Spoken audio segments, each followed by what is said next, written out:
Boa noite a todos e a todas. Meu nome é Mônica Vieira, faço parte do time de comunicação, né, da UESC Queremos, né?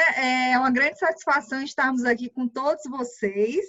Estamos aqui com o professor Dácio, o professor Idelbrando, né? E o nosso convidado aí mais do que especial, o professor José Auri. Sejam todos bem-vindos. E vamos começar o nosso fim de tarde, né?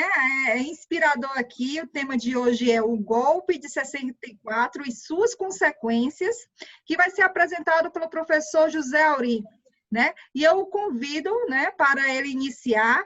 Antes, porém, eu quero também dizer um pouquinho sobre o professor José Auri. Ele é bacharel em Química pela UFC, mestre em Química pela UFMG, e doutor em Bioquímica pela UFC. Zé Auri é professor da Universidade Estadual do Ceará. Ainda bem que ele escolheu, né, a universidade para a UES para poder compartilhar seus conhecimentos, né? O tema é o golpe de 64, então, professor Auri, né, antes de mais nada, eu queria que pelo menos o professor Dácio e o professor Idelbrando dessem as boas-vindas e logo em seguida passar a palavra aqui para o professor José Auri. Tudo bem? Vamos nós. Professor... Está sem áudio, professor Idelbrando.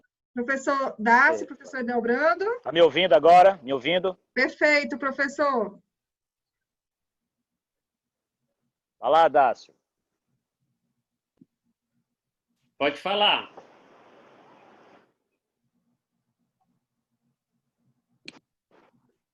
Ok, pessoal, boa tarde a todos. Sou eu.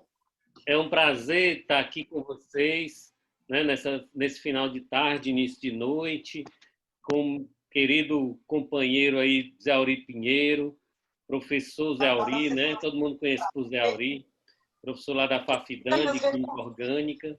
Mas eu conheci o professor Auri, né, durante a minha vida mesmo, porque ele é quase primo distante aí meu, primo da minha mãe. E a gente sempre escuta falar as histórias dele, né, durante essa fase aí de golpe, né?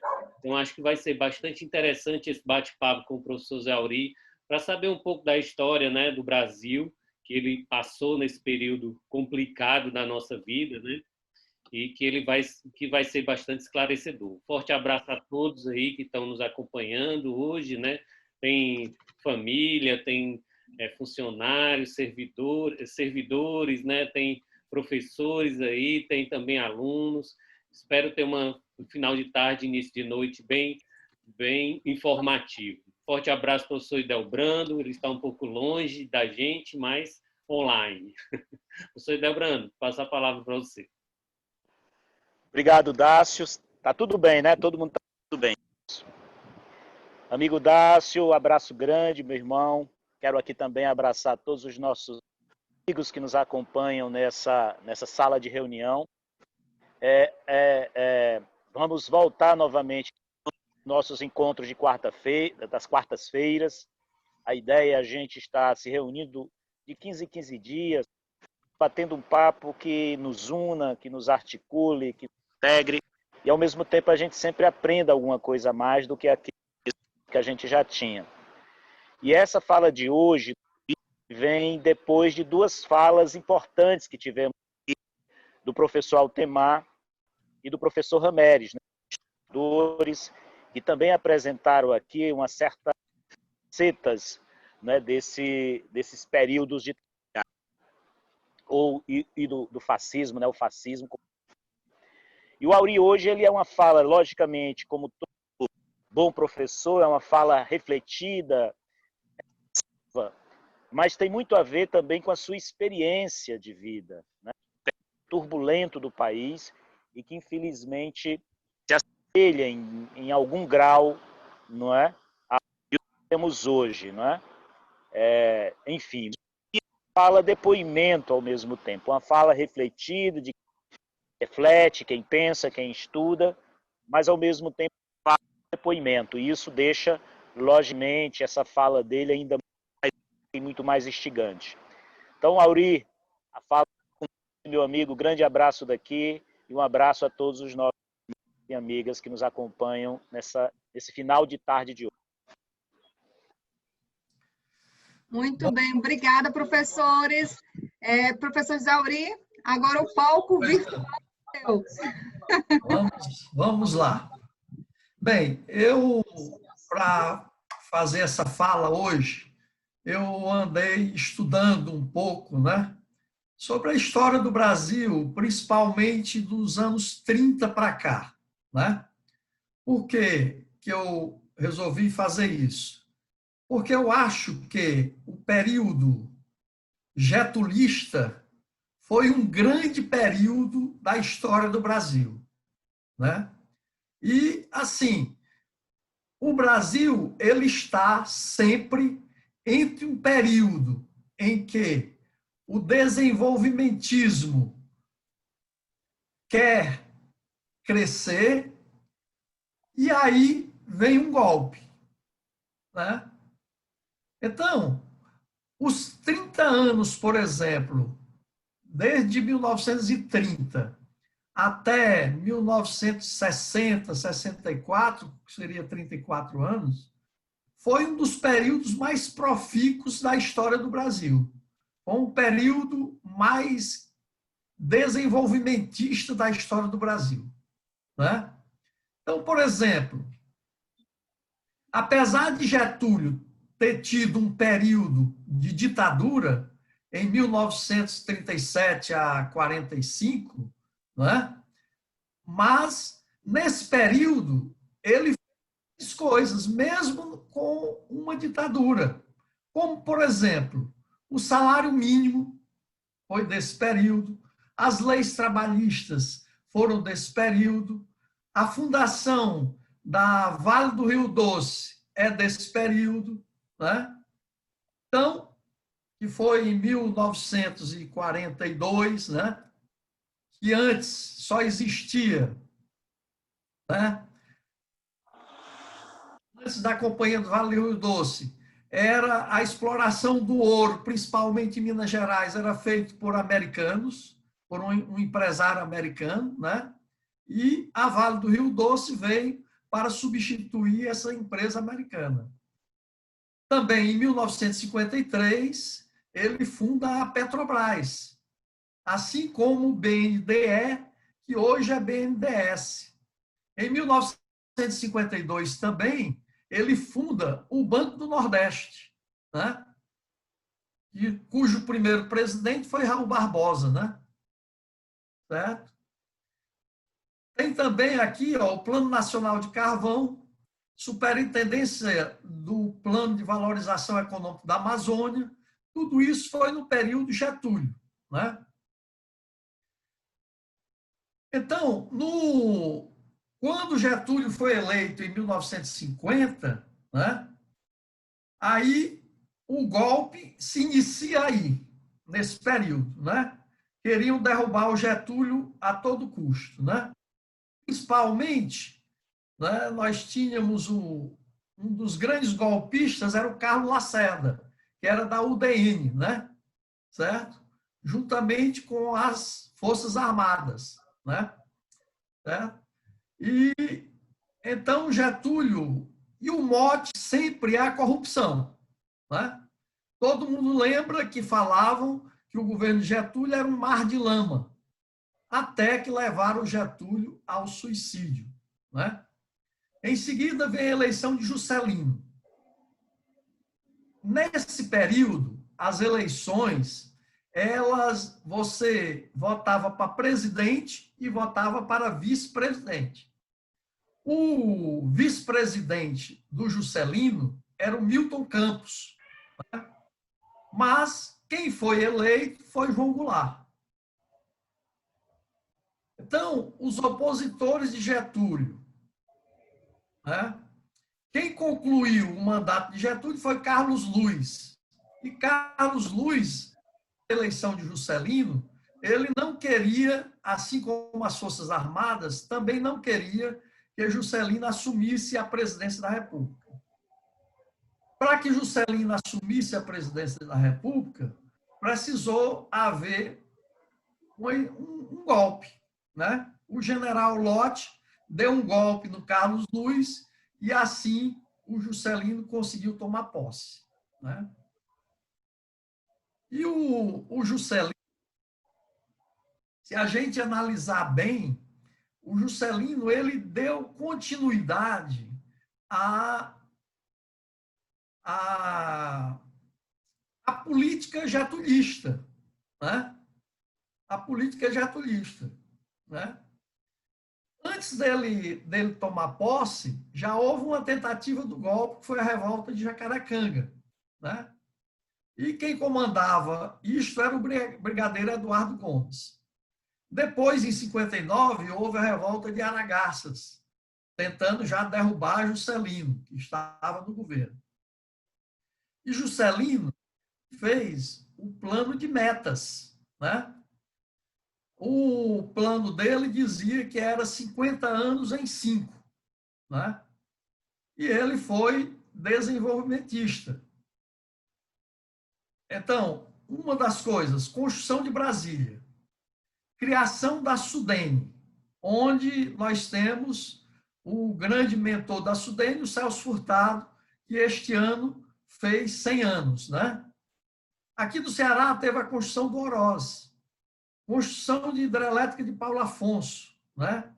E terminou trazendo energia para o Ceará, né? Graças ao governo Vigílio Távora, né? Certo?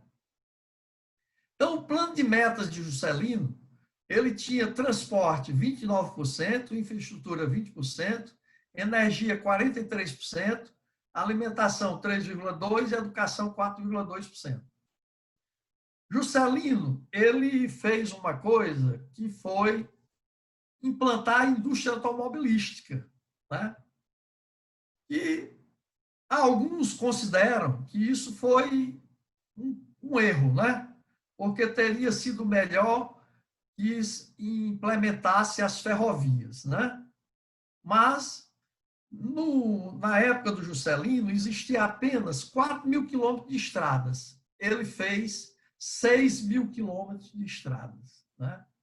Investiu fortemente na infraestrutura de portos e aeroportos, implantou a indústria automobilística e o plano de... Bom, teve também algum problema, né?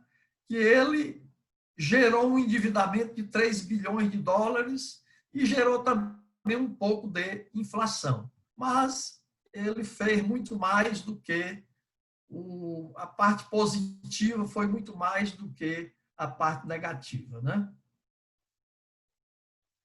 Aqui é a eleição, né?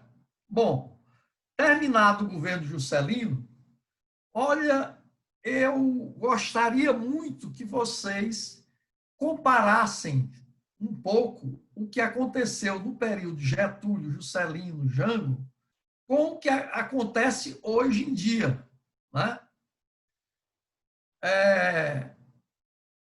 Veio um populista, Jânio Quadros, né? O homem da vassoura, com o mesmo mote de varrer a corrupção, né? E com esse mote, ele venceu a eleição, né? Venceu a eleição. E o vice dele foi o Jango, né? Nós temos aí os dados, né? Jânio Quadros venceu em 16 estados, teve 5.636.000 votos, né? Aí teve como candidato o Lott e teve o Adhemar de Barros, né?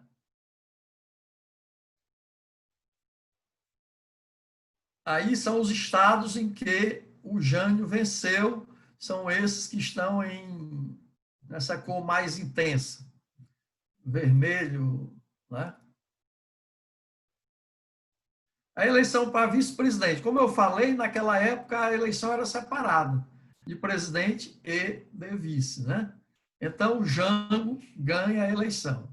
Juscelino passa apenas 7 meses no governo e renuncia, né? Renuncia. Nesse momento, Jango, que era o vice, estava em missão na China, E aí houve uma grande pressão para que o Jango não assumisse o governo, né? Houve uma pressão grande, mas houve a campanha da legalidade, desenvolvida pelo cunhado do Jango, que foi o Sola, que estava como governador no Rio Grande do Sul e comandou lá o Terceiro Exército, né, para a campanha da legalidade. Jango assume, né? Enquanto Jango chega ao Brasil de volta da China, o Ranieri Mazzilli, presidente da Câmara, assume o governo temporariamente, né?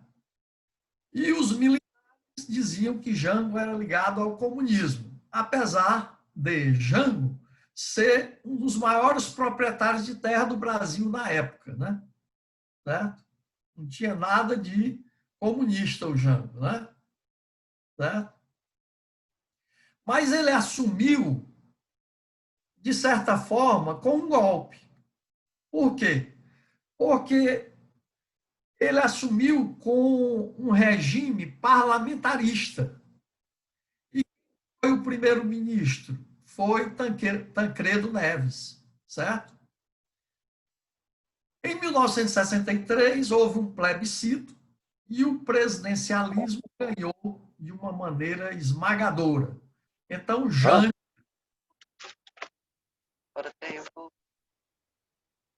Quem está falando? Então, Jânio agora assume como presidente com mais força, né? Com mais força. E Jango quis implementar as reformas de base, né? As reformas de base incluem setores educacionais, políticos, fiscais, bancários e agrário. A reforma agrária, ela consistia em promover a democratização da terra. E o que é que acontece? As leis trabalhistas, no período do Getúlio, foram criadas mais para a classe trabalhadora da cidade, os operários da cidade. O campo continuava sendo explorado. Eu mesmo convivi com isso, né? As pessoas plantavam de meia, de terça, né? Plantava, metade era para o proprietário da terra e a outra metade era para quem trabalhava, né? Então, o Jango estabeleceu o Estatuto do Trabalhador Rural, tá certo? E era para levar para o campo os benefícios que já existiam para os operários da cidade. Quais as terras que seriam incluídas na reforma agrária? As terras que seriam incluídas na reforma agrária seriam aquelas que ficavam nas bordas das estradas de ferro e nas rodovias, tá certo? Essas eram as terras que ele queria colocar para a reforma agrária. Pensando bem, de certo modo, era uma boa reforma agrária, porque se as terras ficavam na beira das estradas, então o transporte seria facilitado, né? O transporte dos produtos agrícolas. Mas, para ele fazer essa reforma agrária, precisava fazer uma mudança na Constituição, né? Por quê? Porque os latifundiários queriam que o pagamento fosse feito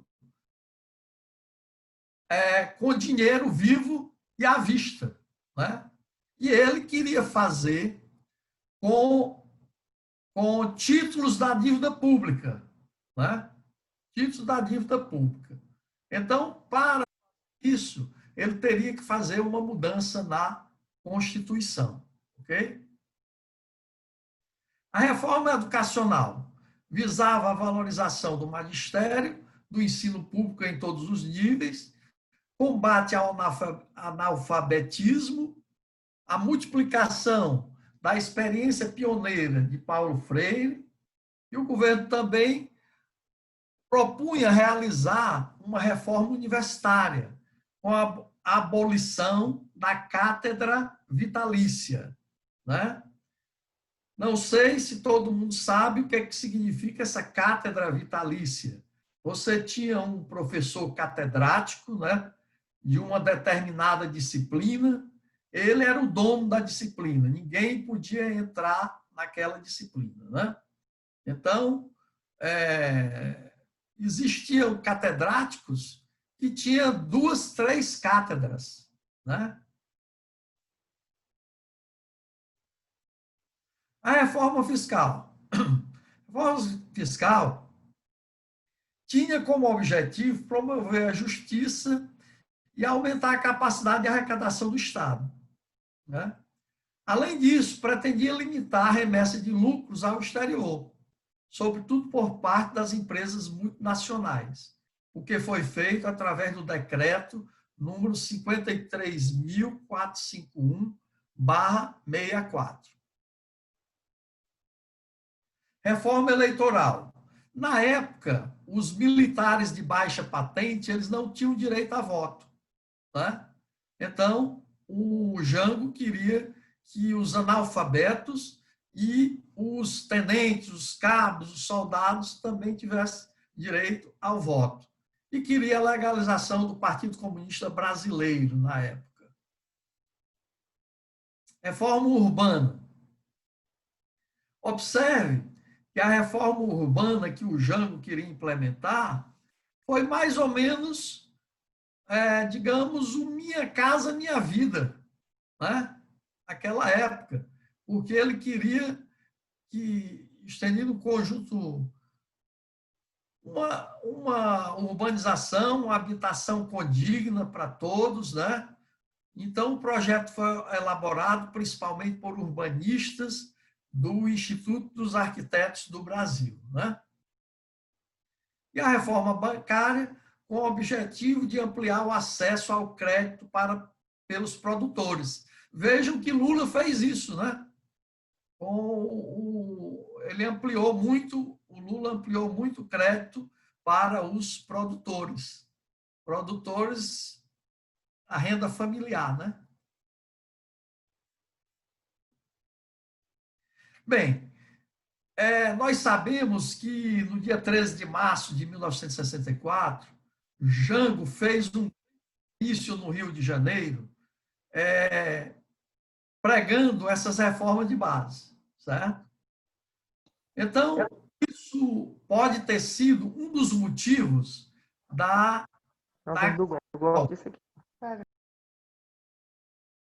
pode ter sido um dos motivos do golpe, né? Mas existiam outros motivos. Nesse período, nós tínhamos a Guerra Fria, estava muito forte entre os Estados Unidos e a União Soviética. E tinha acabado de haver a Revolução Cubana, né? E a crise dos mísseis, né?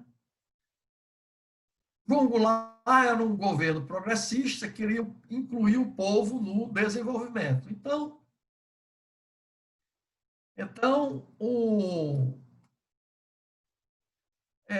digamos, quem participou do golpe? Né? Quem participou do golpe foram as Forças Armadas, foram a classe média, a igreja, né? A mídia, da mesma maneira que acontece hoje.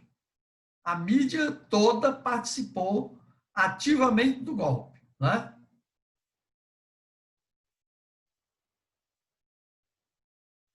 Bem,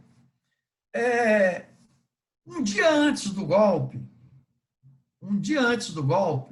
o general Ladário Telles foi nomeado comandante do Terceiro Exército, né?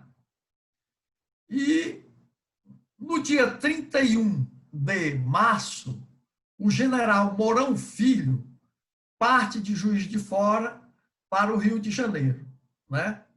Com as suas tropas. E aí começa toda a história do golpe, né? No dia 1º de abril, o general Ladário Teles chama Jango para ir para o Rio Grande do Sul, tá certo? E ele, então, resolve ir para o Rio Grande do Sul para resistir ao golpe.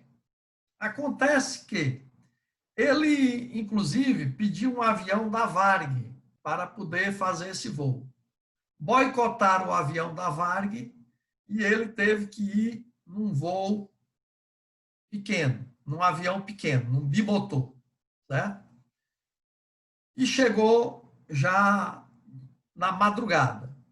Nessa madrugada, o golpe parlamentar estava acontecendo em Brasília, né?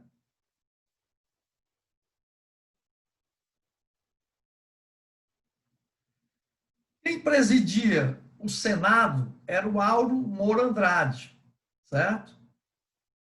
E o Auro Moura Andrade, quando o Jango saiu para o Rio Grande do Sul, ele anunciou no Senado que o Jango tinha abandonado o governo estava acéfalo e nomeou o presidente da Câmara, Ranieri Mazzilli, para assumir a presidência da República até que houvesse novas eleições. Nisso, Darcy Ribeiro era o chefe da Casa Civil. Darcy Ribeiro escreve um ofício, manda o líder do governo ler esse ofício dizendo que Jango estava no Rio Grande do Sul, que ele não estava fora do país, né? Mas o Auro Moura Andrade dá o golpe e nomeia Ranieri Mazzilli para assumir provisoriamente, né? O Jango, no Rio Grande do Sul, o general Ladário chamou os 3 comandantes dos exércitos do Rio Grande do Sul, os 3 comandos. E os 3 comandantes disseram que todos os 3 estavam aderindo ao golpe. Então, viram que não havia nenhuma condição de resistência, né? Então, o Jango, nesse momento, agradece ao general Ladário e diz: eu não tenho como aceitar, em nome da defesa do meu mandato, o derramamento de sangue do nosso povo.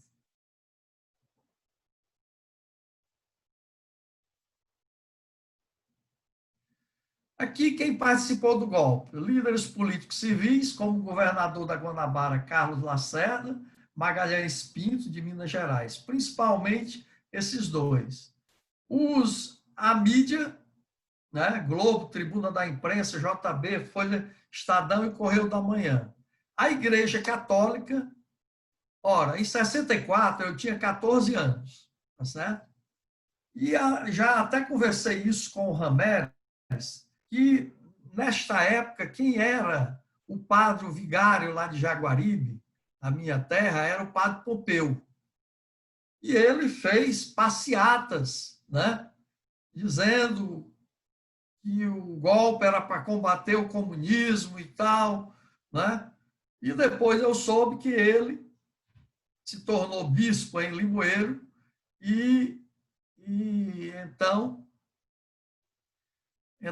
ele se tornou da Igreja Progressista, né?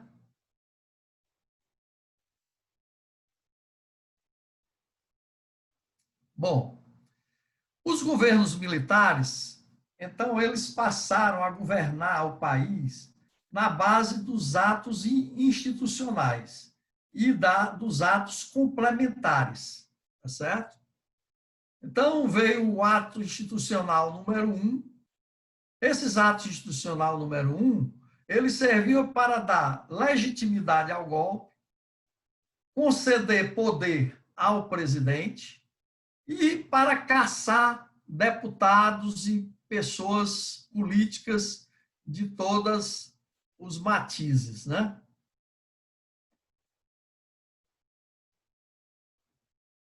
Esse ato institucional número 1, ele saiu no dia 10 de abril de 64.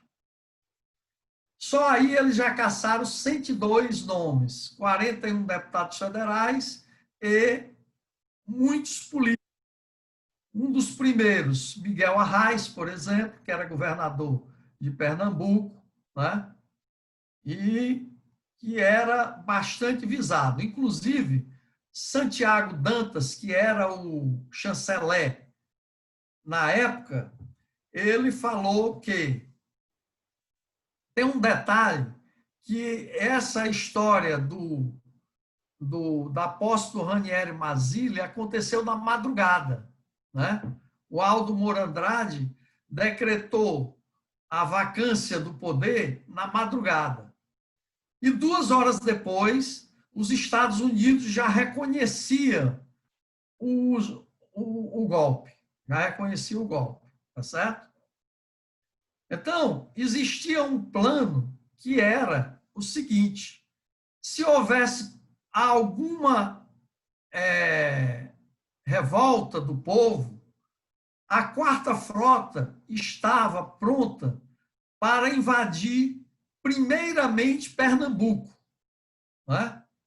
Primeiro, porque o governador Miguel Arraes era um governador progressista, e também tinha o deputado Francisco Julião, que era o famoso deputado das Ligas Camponesas, que era de Pernambuco. Tá certo?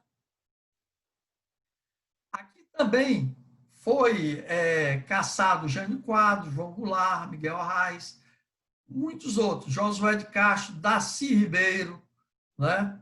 E muitos outros. Foram, só dessa atacada foram 102. Tá certo? Nessa primeira lista, Darcy Ribeiro foi caçado. Eu gostaria de lembrar um detalhe também sobre Darcy Ribeiro. Darcy Ribeiro foi quem criou a UNB. E era a intenção de Darcy Ribeiro transformar a UNB na maior universidade da América do Sul. Então, ele convidou muitos pesquisadores famosos para a UNB. Entre eles, eu posso citar aqui Otto Richard Gottlieb, que era um judeu, certo? Escapou da guerra, da Segunda Guerra, e era um grande pesquisador. Então, tem uma passagem sobre Otto Richard Gottlieb, que Otto eu o conheci, ele morreu recentemente com 93 anos, tá certo? E foi professor dos meus professores. Ele foi um cidadão que criou grupos de pesquisa no Brasil todo, tá certo? No Brasil todo. Ele visitou o país inteiro criando grupos de pesquisas. Tem um outro, Roberto Salmeron, Leite Lopes, Mário Schember, eram 3 grandes físicos brasileiros. Roberto Salmeron, eu também conheci bastante, o Roberto Salmeron. Inclusive, o Roberto Salmeron morreu no dia 17 de junho, agora, de 2020, com 98 anos. Eu o conheci e, normalmente, a gente junto lá na Escola Politécnica da França, né? Porque ele tinha o laboratório dele na Escola Politécnica e era um dos físicos mais importantes da França, o Roberto Salmeron.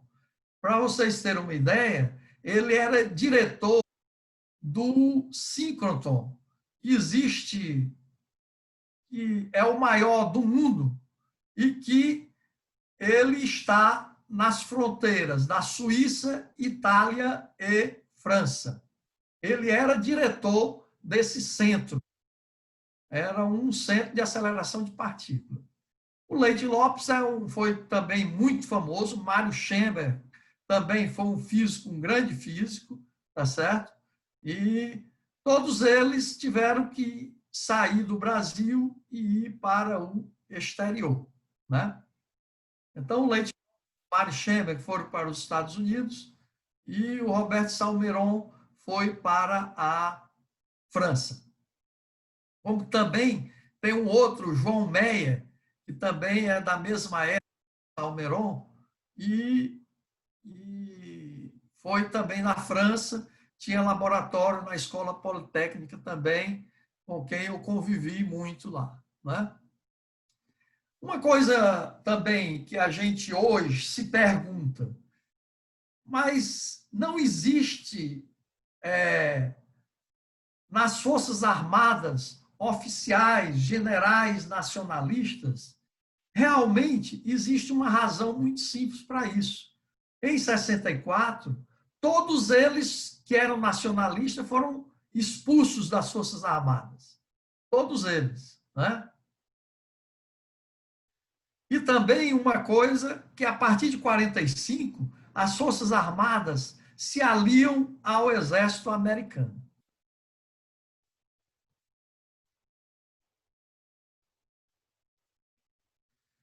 Dia 14 de abril tem mais cassação, incluindo 67 civis e 24 oficiais, né?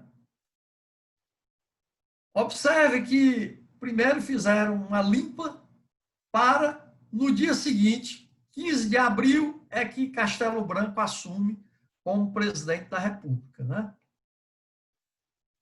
Aqui foi cassado o Êndio da Silveira, o Franklin de Oliveira. Então, no dia 15 de abril, Castelo Branco foi investido no poder presidencial, inaugurando, né, uma série de governos militares.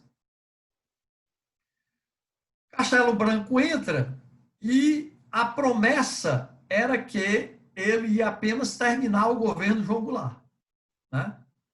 Mas, logo que ele entrou, ele já começou a mudar, né? Já começou a mudar. E já mudou a eleição para 15 de março, aliás, para 3 de outubro de 66. E o governo dele iria até 15 de março de 67. Isso aí já começa a gerar uma cisão entre os golpistas. Por quê? Porque Carlos Lacerda, por exemplo, pretendia, após Castelo Branco, disputar a presidência da República. E, com essa mudança, ele já começou a divergir militares, né? Então, essa mudança que o Castelo promoveu, Carlos Lacerda, que era um eterno golpista, o denista, ele começou a ficar insatisfeito. E também a mídia, nesse momento, já começa uma certa insatisfação. Teve, por exemplo, um editorial da Folha de São Paulo, né, também discordando dessas medidas. Até 1964, continuou as cassações, né? Nesse período inicial, 3.500 pessoas foram cassadas, foram tiradas dos seus empregos, né? Juscelino Kubitschek, que se exilou em Paris, né? Como a gente vê, eles estavam sempre acochando. Os atos institucionais tinham como objetivo apertar o regime, né? Então vem o ato institucional número 2, né, que dá autoridade para o presidente da República fechar o Congresso, suspender eleições diretas para presidente da República. Segundo os termos da lei eleitoral, Código Eleitoral, instituído pela Lei 4.737, promulgada em 15 de julho de 65, os governadores em fim de mandato não poderiam pretender a reeleição no pleito, marcado para 3 de outubro daquele ano. Então, muito bem. Tendo em vista essa mudança na eleição de governadores, né, Carlos Lacerda e Magalhães Pinto, que eram dois golpistas, né, começou a trabalhar para eleger os seus candidatos, mas foram derrotados. Na Guanabara, por exemplo, foi eleito Negrão de Lima. E em Minas foi eleito Israel Pinheiro. Ora, Negrão de Lima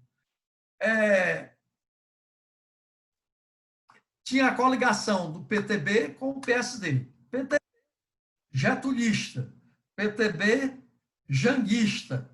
E o PSD era o partido do Juscelino, né? Então, isso aí não agradou aos militares, né? Não agradou aos militares e eles já partiram para outro golpe. O ato institucional número 2 foi em 27 de outubro, né? Cuja elaboração coordenada por Juraci Magalhães. Não é o nosso Juraci Magalhães daqui. Esse Juraci também era cearense, mas ele chegou a ser interventor da Bahia, né? Esse ato institucional, ele tinha 32 artigos, envolveu todos os partidos políticos, criou dois partidos, Arena e MDB. Arena, o partido do governo, e MDB, uma oposição consentida. Nesse mesmo ato institucional número 2, eles ampliaram o número de ministros do STF, de 11 para 16. Bom, o ato institucional número 3 e as eleições de 67. Em 5 de fevereiro de 1966, o presidente Castelo Branco editou o ato institucional número 3, estabelecendo eleições indiretas. Já estava indireta para presidente, agora para governador, vice-governador, e fixou o calendário eleitoral. Eu acho que eu compartilhei um arquivo que está incompleto, sabe? Mas aqui eu coloquei algumas manchetes dos jornais da época, né? Na época do golpe, na época do pós-golpe, tá certo? Então, tem aqui as principais manchetes, governo, né? Aqui, Ranieri Mazzilli é o presidente, né? Diário de Pernambuco. Aqui, Arraes está sendo preso, né? Auro Morandade anuncia, o Congresso declara a presidência vaga, né?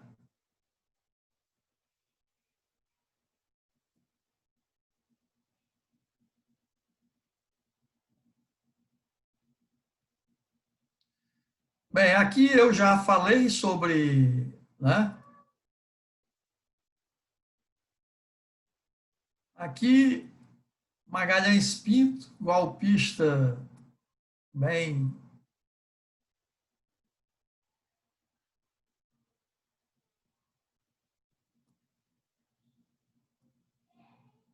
Bom, realmente eu compartilhei um vídeo que está incompleto, certo? Mas a gente vai tentar desenvolver aqui, né?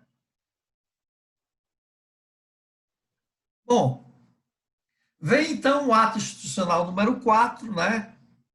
E continua caçando deputados, né? E, inclusive, caçou deputados até da Arena, foram caçados, né? Tanto da Arena como do PMDB, né? E, finalmente, vem o ato mais forte, que foi o ato institucional número 5, tá certo?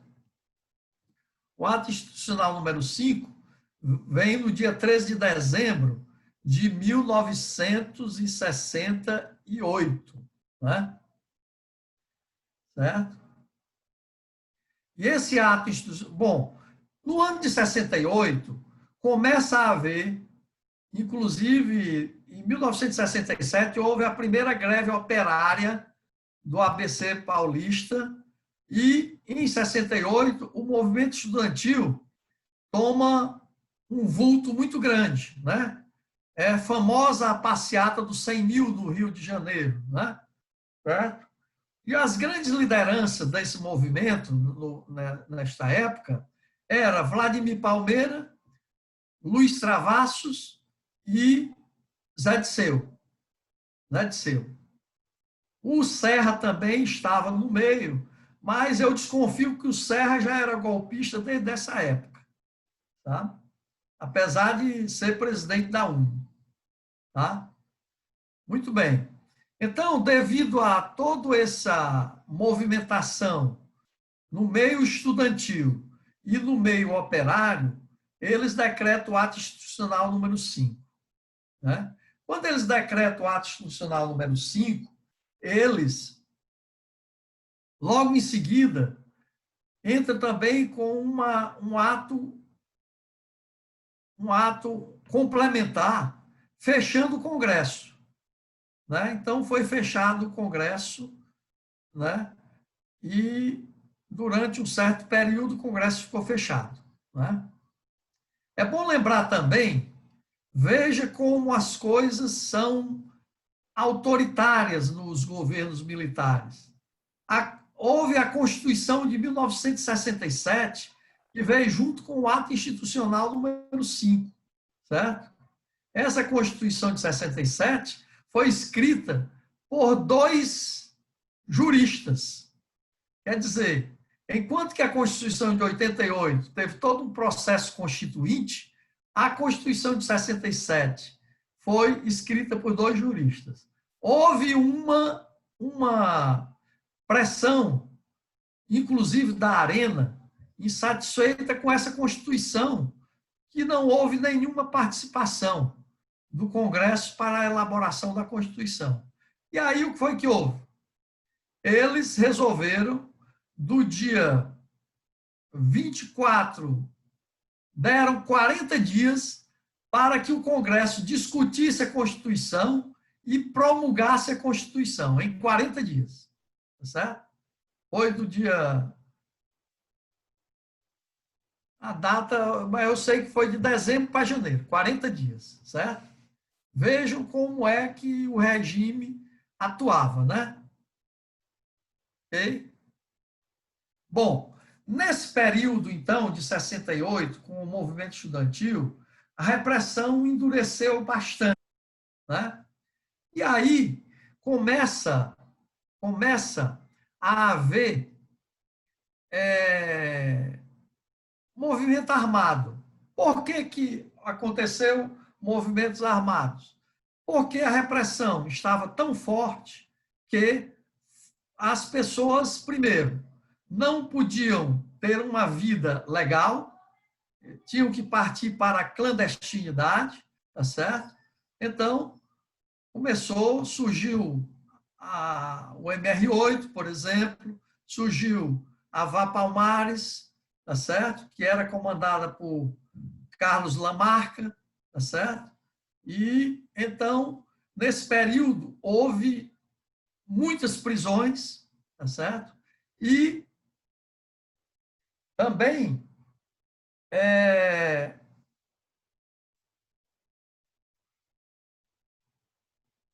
houveram muitas prisões e, nesse período, então, aconteceu um fato bem importante. Nesse momento, Zé Disseu estava preso, Vladimir estava preso, o Luiz Travassos estava preso, Gregório Bezerra estava preso e um número bem maior de pessoas. Então, houve um sequestro do embaixador americano, tá certo? E esse sequestro do embaixador americano, a exigência era a soltura de 15 militantes presos e a leitura de uma carta em todas as rádios e televisão, no momento, condenando a ditadura e fazendo uma certa ameaça, né, dizendo que a partir daquele momento ia ser dente por dente, olho por olho, né? Bom, então, os 15 presos políticos foram liberados, foram para o México, tá? Depois do México, alguns foram para Cuba, outros foram para a Europa, para a França, foram para o Chile também, né? Zé Disseu foi um dos que foi para Cuba, né? Certo? E muitos foram, né, para a Europa, Chile, né? Até que veio o golpe no Chile e tiveram que sair também, né?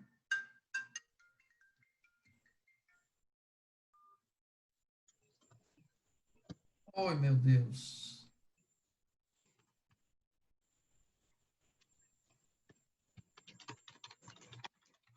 Mônica, você quer... É só para sinalizar, professor, que faltam 10 Ah, tá minutinhos, tá? certo, Mônica. Tá certo, tá certo. Então, gente, nesse período, foi um período em que houve muito luta armada, tá certo? E então começa, por exemplo, a ida de pessoas para o Araguaia, né? Eu falei de lideranças nacionais, mas o Ceará também deu grandes lideranças, como, por exemplo, José Genuíno Neto, né? Como Sérgio Miranda de Matos Brito, certo? Temos Helena Serra Azul, Chico Passeata, Ana Fonseca, eram lideranças do Ceará. Ana Fonseca, por exemplo, foi uma liderança extremamente importante no primeiro governo Lula. Foi ela que criou todos esses programas de Fome Zero, de Bolsa Família. Foi a Ana, que era nossa amiga, atuou conosco aqui no movimento secundarista e que, infelizmente, faleceu há pouco tempo. Faleceu nova, né? Assim como o nosso grande amigo Chico Passeata, também faleceu há pouco tempo. Aliás, a última vez que eu encontrei com a Ana foi no velório do Chico Passeata, né? E a Ana, ela foi uma das pessoas que compôs a primeira equipe de transição do governo Lula. Foram 10 pessoas. A Ana era uma dessas pessoas, tá certo? Então, o Ceará deu muita gente importante. O Sérgio Miranda foi deputado federal, foi vereador em Belo Horizonte, né? Sérgio Miranda era daqui, terminou indo parar em Belo Horizonte, né? Por causa de que não podia ficar mais aqui, né? Temos vários amigos que faleceram. Edson Pereira, por exemplo, né? Que foi também uma liderança importante aqui no Ceará.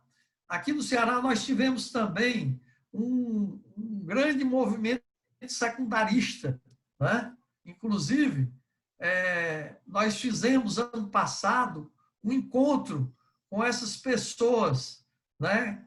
Que na época eram secundaristas. Fizemos um grande encontro aqui em Fortaleza. Desse secundarista, nós tivemos Joaquim Washington Luiz de Oliveira, que é de Várzea Alegre, que foi vice-governador do Maranhão, certo? Temos Vera Rocha, certo? Que hoje foi secretária dos governos do PT na Bahia, é uma grande publicitária, né? Certo? Então, nós tivemos todas essas lideranças aqui no Ceará também, certo? Vale lembrar, né, Zé Auri, quase todas essas pessoas foram presas e torturadas, né? Porque a prisão não era uma Todas simples elas. prisão, né? Sempre É, acompanhada de tortura, né? Então, é, há pessoas que pensam que não existiu tortura, né? Mas que todas essas pessoas que você citou aí, né, e várias outras, foram exato. torturadas na época, muitas vezes presas sem nenhuma né? Nenhuma justificativa, Sem direito. Sem ter feito praticamente nada, né? E, assim, era simplesmente porque estava na lista lá e ia ser presa e torturada, né? Então, essa live, essa conversa, esse bate-papo hoje com o Zé Auri, né? Foi basicamente isso, né? Para nos relembrar, né? Dessas histórias tristes que ocorreram durante essa época, né? E que marcaram o Brasil e que a gente não pode deixar de esquecer, né? Existe aí, está nos escutando aí a professora Helena, né, que é lá da Federal, está nos ouvindo aí e passou por tudo isso, né? O Chico Passeata, o marido dela também, né? E até você mesmo, né? Eu também. Eu também. Inclusive, quem quiser conhecer um pouco, existe um programa que foi feito pelo Roberto Cabrini. Vocês certamente conhecem, foi um jornalista da Globo a nível internacional e tudo. Roberto Cabrini veio aqui e ele fez um programa que está no YouTube, inclusive, que chama-se Os Furões da Ditadura. Nesse programa, eu tive uma participação nesse programa. Esse programa foi um programa feito como introdução daquela novela que passou no SBT, Amor e Revolução, tá certo? E foi engraçado, porque eu dei a entrevista, participaram desse programa tanto torturadores, inclusive, o Jarbas Passarinho, por exemplo, participou, o Curió participou, o João Lucena Leal, que era um torturador aqui do Ceará, também participou, como participou muita gente, inclusive a Dilma Rousseff participou, tá certo? E muitos outros companheiros nossos aqui. Eu tive uma participação e o Roberto Cabrini, não sei o que foi que ele viu em mim, que era próximo do carnaval. E eu saí para um lugar que não pegava nem celular, né? E o Roberto Cabrini, depois que eu dei a entrevista, que ele terminou, ele ficou indo na minha casa me procurar. Eu não sei o que é que ele queria que eu fizesse mais, mas que ele gostou muito de mim. E é tanto que, ao terminar o programa, mais ou menos à meia-noite, o programa terminou, a diretora do programa, que trabalhava com Roberto Cabrini, ligou para mim para perguntar se eu tinha gostado do programa, né? E eu disse que gostei muito, que tinha saído muito bom e que ela aproveitasse e mandasse um CD com o programa gravado, tá certo? E ela mandou para mim esse programa. Então, existe no YouTube essa reportagem muito boa. E essa novela Amor e Revolução, muita gente participou da novela, dando depoimentos, tá certo? Dando depoimentos. Um fato também, talvez só para concluir, assim, eu nem ia falar muito de mim, mas vou aproveitar e falar alguma coisa. Na auditoria militar, eu tinha como advogada a doutora Wanda Sidot, uma grande advogada que foi comunista, né? E que ela defendia os seus clientes politicamente. E ela dizia que a gente deveria denunciar tudo que soubesse na auditoria militar.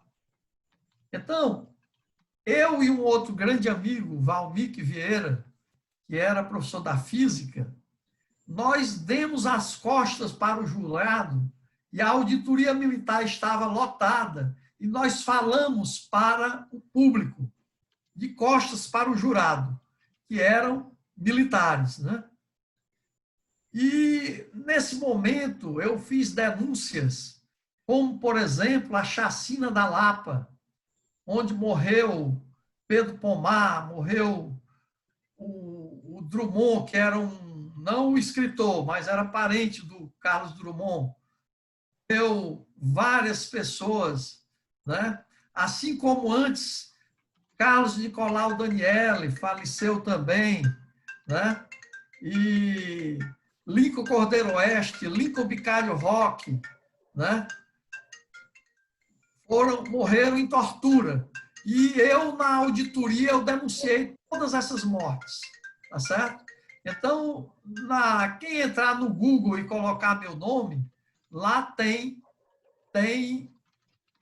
tudo que eu denunciei na auditoria, tudo de denúncia que a gente fez, tá certo? Então, nós fizemos essas denúncias, né? Porque naquele momento era importante a gente denunciar o que estava acontecendo no país. A gente estava preso, né?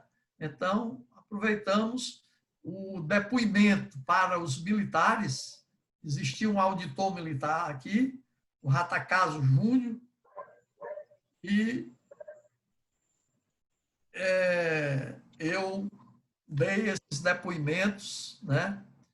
Fiz um verdadeiro comício lá na auditoria militar, né? Porque realmente eu denunciei tudo e fiz para a plateia. Era o depoimento que eles queriam tomar de mim. Então, eu fiz esse depoimento para a plateia que estava lotada, a auditoria militar estava lotada e tinha muita gente fora da auditoria, inclusive, né? Então, eu acho que é mais ou menos isso. Eu, na realidade, compartilhei o link errado, mas eu acho que o que a gente desenvolveu aqui dá para a gente discutir, se for o caso, tá certo? Estou aqui para as perguntas, tá certo? José Auri, obrigado aí pela apresentação, muito interessante, né? A gente saber um pouco dessa época, né? Eu praticamente não vivi essa época, mas li muito nos livros de história, né? E também no seu livro, né? E também acompanhei esse documentário que eu achei muito bom, já escutei, né? Eu acho que conta um pouco da história dessa época de repressão, né? Que a gente viveu e que não quer viver mais, né? A gente não quer viver mais essa época, então é sempre bom relembrar disso, né? Para que a gente não venha a viver novamente isso, né? Porque foram anos bastante difíceis, né? Para a democracia no Brasil. Então, acho que a gente tem que não apagar, e sim sempre relembrar, para estar sempre na nossa memória, para que não ocorra mais, né? Eu acho que esse recado que você deu aí para a gente é para a gente refletir sobre os dias atuais, né? Essa retirada dos nossos direitos trabalhistas, né? Nossos direitos como instituições, né? Recentemente aí a gente vê a verba da educação dos militares superando a verba da educação, um absurdo total, né? Que a gente está vendo um descaso com a nossa educação brasileira, né? E que a gente tem que lutar para sempre trazer mais verba para a educação, né? Que é o futuro. Acho que o futuro do Brasil tem que ser galgado na educação. E eu até me emociono bastante, né, escutando essas suas palavras aí, porque não quero viver esses momentos de forma alguma, mas eu quero relembrá-los sim, para que a gente pense no nosso dia a dia e que não retire os nossos direitos de qualquer forma e que a gente não possa lutar por eles. Né? Eu acho que foi bastante interessante, esclarecedora.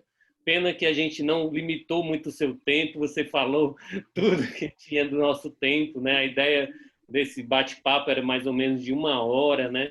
Mas deu tudo certo. Só com alguns apoiadores, né? Alguns apoiadores nossos mais ligados, né? A gente não divulga nas redes sociais. Os encontros mesmo nossos grandes são nas segundas-feiras às 8 horas, né? A gente vai ter aí na próxima segunda uma nova série, né, com os diretores agora. Vamos ter aí o professor Rameres, né, e a professora Adriana, que vai estar conosco conversando comigo, que o Dobrando, na próxima segunda-feira, que vai começar essa série com os diretores, para a gente bater um papo sobre a UES, né, sobre a administração na UES, que é o que interessa mais para o nosso público de servidores, né, de alunos e também os próprios professores. Queria agradecer muito, professor Zé Auri, pela pelo seu bate-papo aqui hoje. Eu acho que foi bastante interessante. Se alguém tiver alguma pergunta para o nosso camarada Zé Auri, né? O Gedeon está mandando um abraço para você aqui, lá do Limoeiro, né? E onde você está lecionando agora, né? Você está lá nessa ida e vinda de Limoeiro. Né? Minha mãe manda um abraço aqui para você também no WhatsApp, ela está conversando comigo, não conseguiu fazer o link, mas mandou um abraço aqui, né, familiar. E agradecer a todos os nossos seguidores aí, né, que entraram, saíram, né, mas acho que por média aí de 40 a 50 pessoas, que são esses seguidores mais íntimos, né? Essa ideia de reunião nas quartas-feiras é para manter ligado os nossos seguidores mais assíduos aqui, vamos dizer assim, da UESC que queremos, né? A gente está nessa luta, né? A gente não sabe ainda quando é que vai ser a eleição, né? Esperamos que em breve a gente tenha aí uma data, mas que a gente ainda está nesse período de pandemia, né? É importante ressaltar isso, que a gente está vivendo ainda um período muito complicado, né? De retorno a atividades remotas, né, e tudo mais, mas continuamos firmes, né, com esse pensamento positivo de que em breve a gente está retornando a nosso S. Um abraço. Um abraço. Está me ouvindo, Zé? Estou ouvindo. Está me ouvindo, Auri? Sim. Estou ouvindo, Idelbrando. Zé Auri, você está me ouvindo, Ibrando? Estou ouvindo. Eita. Está me ouvindo, Dácio? Todo mundo está ouvindo. Sim, estamos ouvindo. Oi. Pode falar que nós estamos ouvindo. Estamos. Pode falar, Débora. Estamos ouvindo, Alguém professor. me diga aí se está me ouvindo, pelo amor de Deus. Estamos ouvindo, professor. Agora não mais. Agora. Deu certo, sucesso.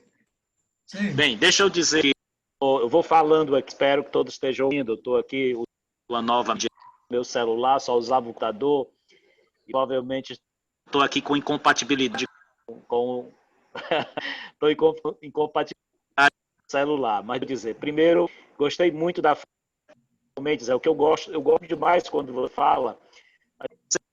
Gata a força do depoimento. Eu gosto demais disso, sabe? Você resgata os nossos heróis também do Ceará, que mandar um abraço grande à família Azul, que é uma referência né, de uma família guerreira, né, que lutou pela democracia, o que a gente conseguiu construir nessas últimas décadas tem muito a ver com o trabalho de educação, o sacrifício também desses heróis. Né? A gente precisa realmente, toda hora, distante, estar lembrando disso. O Brasil fez uma transição para a democracia muito ruim, na avaliação, mas não só minha. Os militares fizeram uma alta anistia para si mesmos. A ditadura militar fizeram uma alta anistia. Né? E o ex-ministro do Lula, Paulo Nutti, ele diz que o Supremo Tribunal Federal, em 2010, fez o seu maior erro, o maior erro histórico do STF, foi considerar a lei como benéfica aos dois lados, né? Tanto dos perseguidos políticos como dos agentes do Estado que estavam envolvidos diretamente com os direitos humanos no período da ditadura militar. Essa leitura, essa interpretação da lei de 79, considerado por muitos juristas um erro grave do nosso Estado, principalmente do Tribunal Federal. A sociedade acabou realizando outra anistia e essa forma de encerrar o uso para a sociedade brasileira sem uma pressão de conta de todos aqueles que cometeram graves direitos humanos, ainda uma chaga no nosso país. A verdade, prova disso é que um governo como esse governo consegue fazer um conjunto de movimentos, práticas que retomam esse período sombrio do Brasil, a sociedade não reage na mesma medida e na mesma idade, pelo contrário, às vezes reforça. Isso indica, Auri, que a nossa lei de anistia é muito ruim porque nivelou não é? Igualou seguido, torturado, o morto, não é? Ao sujeito que cumpriu de forma, não é, as determinações do Estado naquela época, ficando grave violações de direitos humanos. Então, essa nunca foi feita no Brasil, foi feita timidamente no Brasil. Para o social, político, nunca foi feito, e talvez continue, não é, lutando, debruçando, lembrando à sociedade a importância que tem um democrático e, principalmente, onde precisa ser justo para todo mundo. Então, a sua fala, o seu depoimento sempre é muito estimulante. Eu realmente eu não vivi esse período jovem, eu era ainda uma criança, mas eu continuo, não é, a luta, a resistência de pessoas como a Helena, como o Passeato e vários você indicou aí, Ceará, que nos orgulha demais, o movimento, a batalha, a resistência, não é, de permitir que se pudesse ver os tempos democráticos como nós, 85 em diante. Grande bom demais a sua fala. Inclusive, Delbrando, a família Serra Azul era bastante numerosa na luta. No meio secundarista, por exemplo, tinha Cacá, tinha... Ai, meu Deus, esqueci agora. A esposa do Machado, né? Cacau. Maria do Cacau. Faleceu ano passado. Oh, eu sei. Eu esqueci de falar o nome dela, né? Maria do Carmo. Né? E é assim, quer dizer, são pessoas muito lutadoras, pessoas, né, que... Helena mesmo foi uma pessoa que sofreu muito, o Chico Passeata sofreu muito, né? Torturas, né? Então, foi um período duro para todos nós, né? Um período duríssimo, sabe? Infelizmente, o país, o que está acontecendo com o Brasil, eu fiz essa retrospectiva de 30 para cá, na hora que o Brasil quer pôr a cabeça de fora, eles vêm e dão uma martelada para a gente ir para baixo, né? Então, por isso, o que está acontecendo hoje é exatamente o que aconteceu em 64, de uma maneira um pouco diferente, né? Porque foi diferente, né? Um golpe parlamentar judiciário, né? Jurídico parlamentar, né? O que está acontecendo é a mesma coisa, a destruição do Estado brasileiro, né? Destruição das nossas empresas, né?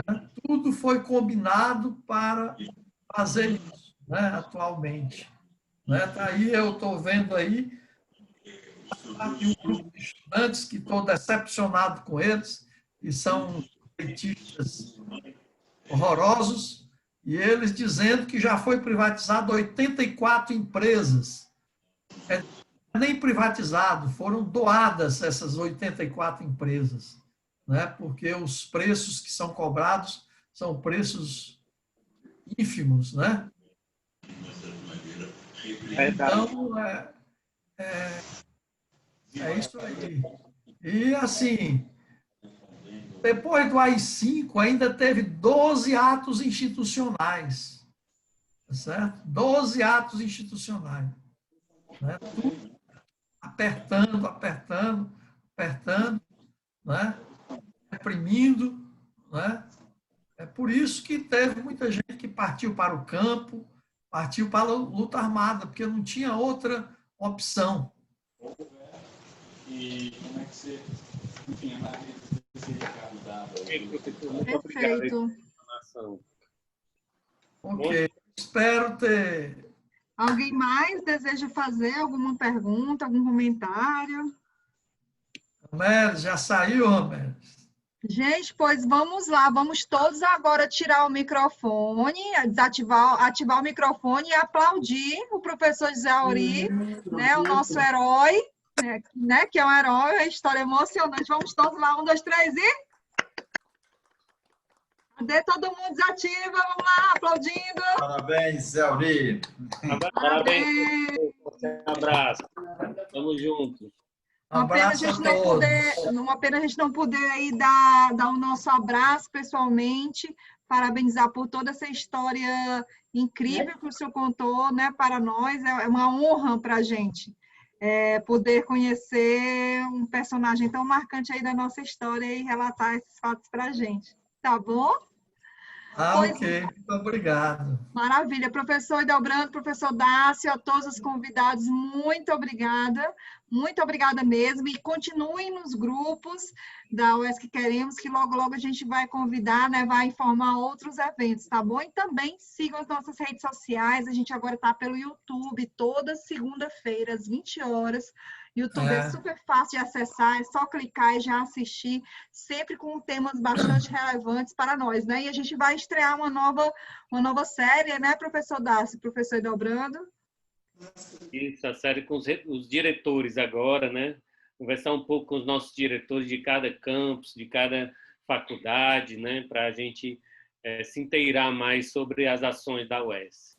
Maravilha. Gratidão a todos e uma ótima noite. Boa noite. Tchau, tchau. Boa noite. Tchau, gente. Obrigado.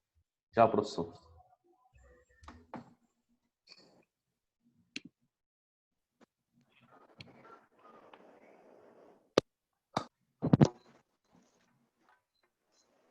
Deixa eu ver.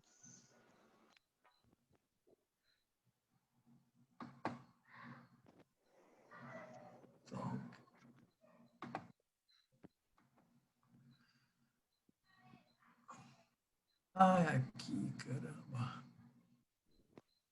Stop. Pause, participante.